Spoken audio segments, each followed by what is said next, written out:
How many know that dude would probably wants to punch you real good, but he'd probably slap a big fine on you and maybe even take your car keys.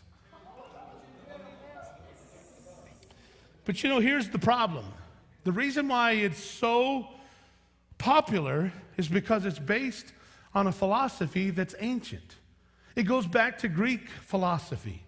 And the Greeks thought themselves to be so advanced in their knowledge and so wild in their thinking, and they literally felt that they were elitist, because they looked down on these people that thought everything was so absolute. Well, let me show you how Paul addresses this for a moment. He says in 1 Corinthians, he says, the Jews require a sign, and the Greeks, they seek after what? Wisdom. It's all about the head knowledge. Jews, they want you to show them a sign that you're from God, but the Greeks want you to give it to me and make me impressed by your wording. But Paul says, you know what we do? We preach Christ crucified. To the Jews, that's a stumbling block. To the Greeks, it seems to be foolishness. But to them that are saved, both Jews and Greeks, Christ is the power of God and the wisdom of God. You want a demonstration, a sign? Jesus is your sign. You want something to really believe in? You want some wisdom? It's in him. But you know what?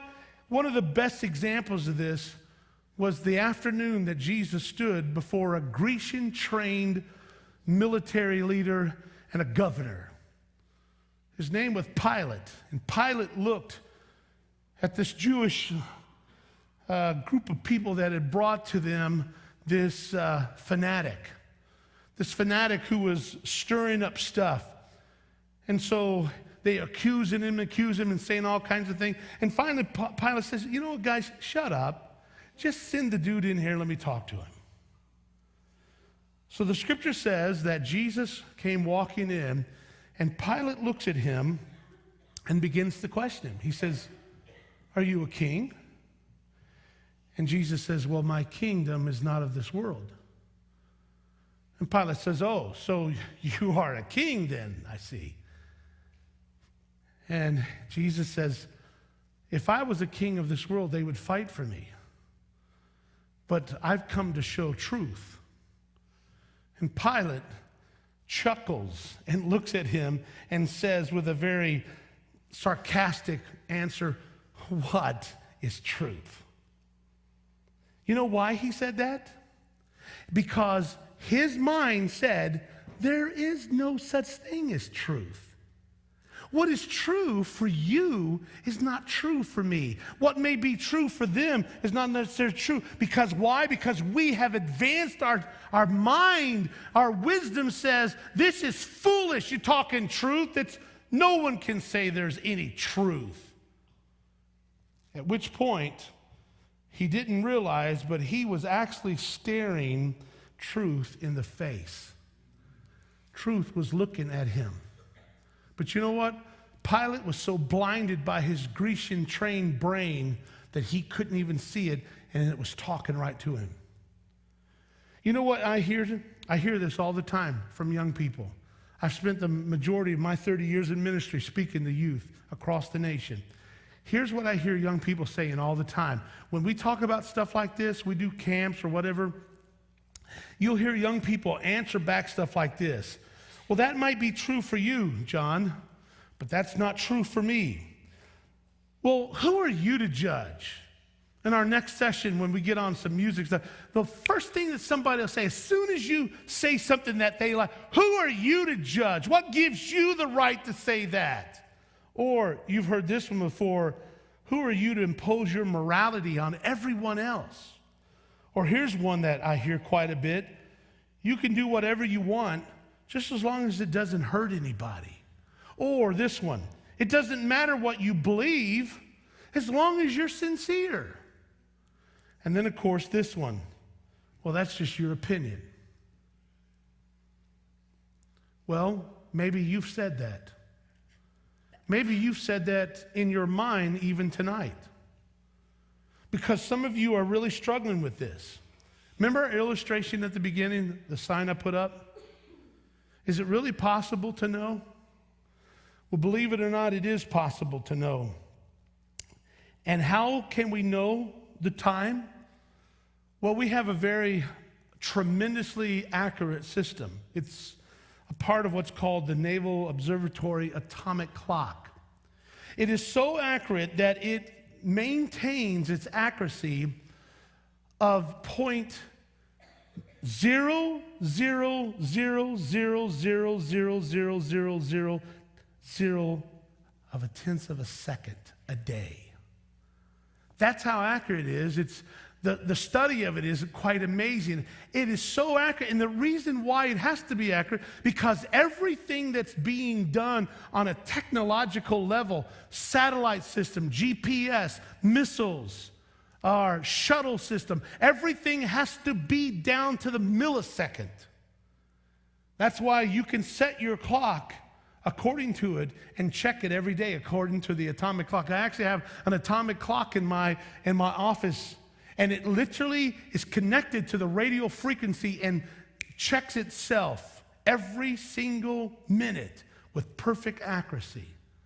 I want you to look at this clock, or these clocks, because the one that is right is the one that says it's exactly 5 minutes to 12. That's the correct one. I want you to notice, though, it's the minority. The clock on the right ran a little fast. And being that it was a little fast, it said 12 o'clock. The one on the left side of the accurate one looks at the one on the right, thinking, I don't want to be late, and so it figures it's 12 o'clock. And obviously the one on the very far left doesn't want to be outnumbered. It's 2-1, so obviously majority rules. It must be 12 o'clock. So as a result, 3 of them are totally wrong. And if it came to something as critical as a space shuttle being shot off, it could actually be the responsible for the lives of everyone on that shuttle. Literally, accuracy is not something you play a game with. And in a case like this, guys, you think that might be a silly illustration, but then you think about it. What about other things? You all have known ever since you were young, 1 + 1 is 2. The only problem is, some of you will go off to college and you'll get in philosophy class, and you will literally have an educated professor look at you and say, that's not true. 1 + 1 isn't always 2. And then, of course, when you start asking stuff about an inch, isn't it interesting that if I'd ask you how tall you are, you base it on an inch of a system, a ruler. And you base it on a certain system that's been long existent before you. But let's just say that you don't want to use that system. Let's say that you're only 5'8" and you want to be 6'2". So what gives you, why can't you say you're 6'2"? You always wanted to be 6'2", but you're only 5'8". Yeah, but who's to judge? And who are you to judge? And what gives you the right to use your standard? You see what I'm saying? I mean, we could talk about this with pounds or talk about it with a dollar. You could talk about the north, south, east, and west. The fact is, when people say there's no absolutes, you have to ask yourself, there's no absolutes? And they'll say, no. You think, now, wait a minute, you can't answer that like that. Because by you saying there's no absolutes, then you just denied what you just said. How can you say there's no absolutes? Are you absolutely sure there's no absolutes? Absolutely. Try saying that gravity doesn't exist. You know, if Sir Isaac Newton hadn't defined gravity, the reality of its existence wouldn't be changed. I mean, the existence of gravity doesn't depend upon our acknowledgement of it. And the same is true with truth. I mean, look at this illustration. It doesn't matter if you deny it's or not. You can say gravity doesn't exist, but common sense tells you the truth that gravity does exist. Step off the tallest building in America. It's the 1,450-foot high Sears Tower, and see if the truth of gravity exists.